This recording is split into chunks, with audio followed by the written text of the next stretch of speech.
Olá, meus queridos estudantes, tudo bem?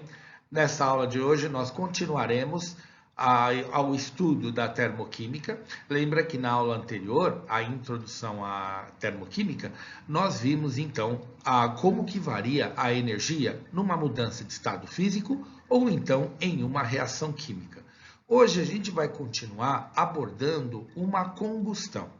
Então, quando a gente fala de entalpia de combustão, eu estou me referindo à quantidade de energia ou de calor envolvida nessa reação de combustão. No caso da reação de combustão, a energia nessa reação vai ser sempre liberada, né? Então, os processos de combustão serão sempre exotérmicos. Agora, o que é uma reação de combustão? Né? Uma reação de combustão é uma reação onde você sempre vai ter um combustível e um comburente. Então, no laboratório químico, quando a gente acende um bico de Bunsen, a gente está fazendo essa reação. Né? O combustível, para ele entrar em combustão, ele precisa do comburente. Então, nós dizemos que a reação de combustão é entre esses dois componentes, combustível e comburente. Aqui no nosso planetinha, onde a gente tem aí oxigênio em profusão aí pela atmosfera, então o comburente geralmente, na grande maioria dos casos, é o gás oxigênio. Agora o combustível varia. No caso do bico de Bunsen, quando a gente acende ele no laboratório, é o gás que é feito de petróleo. Mas você pode usar qualquer material inflamável como combustível. E então, nesses processos, né, de combustão, independente do combustível que você use, a gente sempre vai observar uma reação química que vai formar CO2 e água quando esse processo for eficiente e todo o combustível for consumido. Então, nesse processo de reação completa, então sempre vai se formar CO2 e água, tá? Como é que eu sei que a combustão é completa, é eficiente? Quando eu observo na minha chama, né, uma coloração azul. Então eu acendi uma chama, né? Estou fazendo a reação do combustível e do comburente. Se a chama tivesse caráter azulado, é porque a combustão é completa e está formando necessariamente CO2 e água, tá? Então a gente chama isso de uma combustão completa.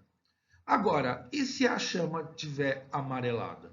É porque a combustão é incompleta. E aí, nesse caso, vai estar formando fuligem e vai estar formando também monóxido de carbono. A gente tem esses processos, né?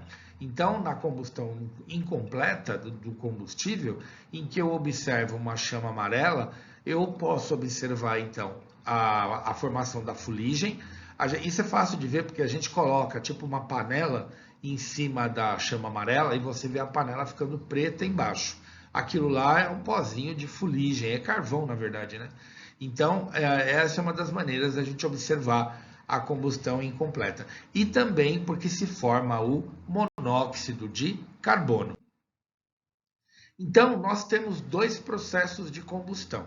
Né? Agora que a gente está estudando entalpia de combustão, a gente necessariamente tem que estudar esses dois processos.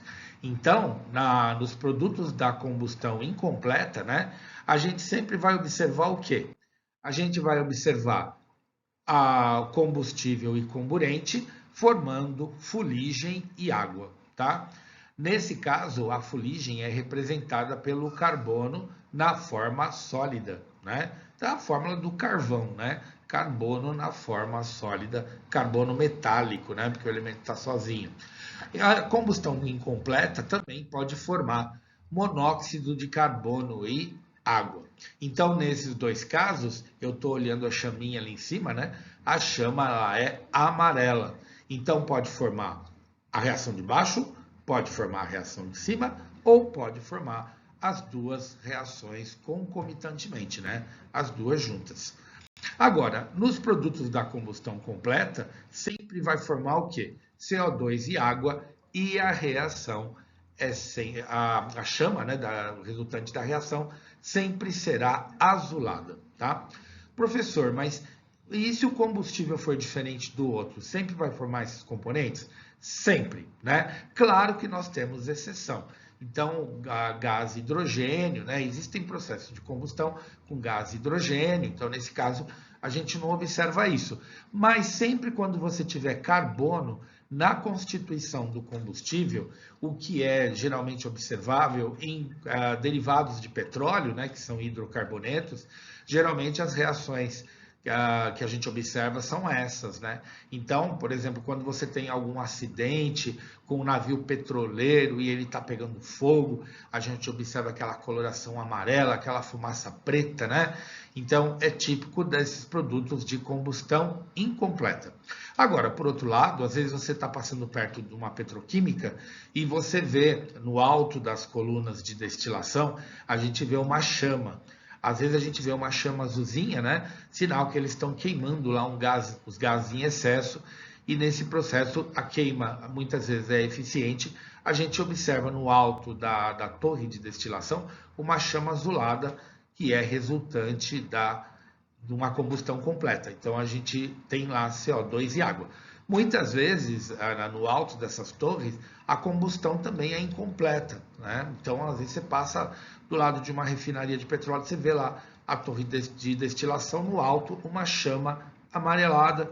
Então, você sabe que a combustão é incompleta e eles estão queimando lá derivados de petróleo. Está formando fuligem e está formando monóxido de carbono, tá? Então, para finalizar nossa aula, né?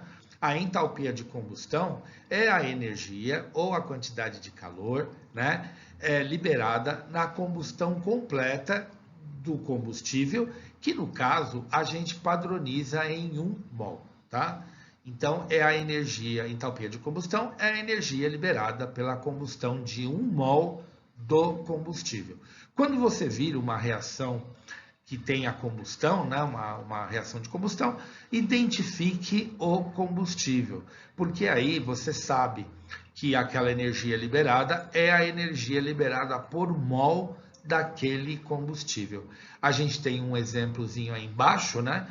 Então você tem lá 1 mol de C2H6O, ele está entrando em combustão, então está reagindo com oxigênio e está formando CO2 e água. Nesse caso, o processo de combustão é completo, né? Então, veja que a quantidade de energia liberada, que é 326,5 quilocaloria, é por mol do combustível, né? Que no caso aí é o etanol.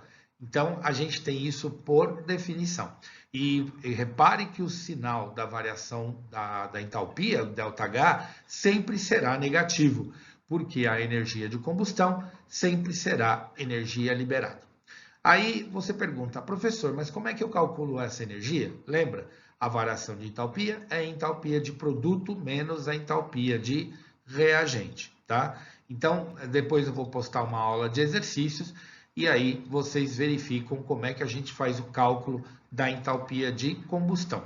Mas é o mesmo cálculo que nós vimos na primeira aula de introdução à termoquímica.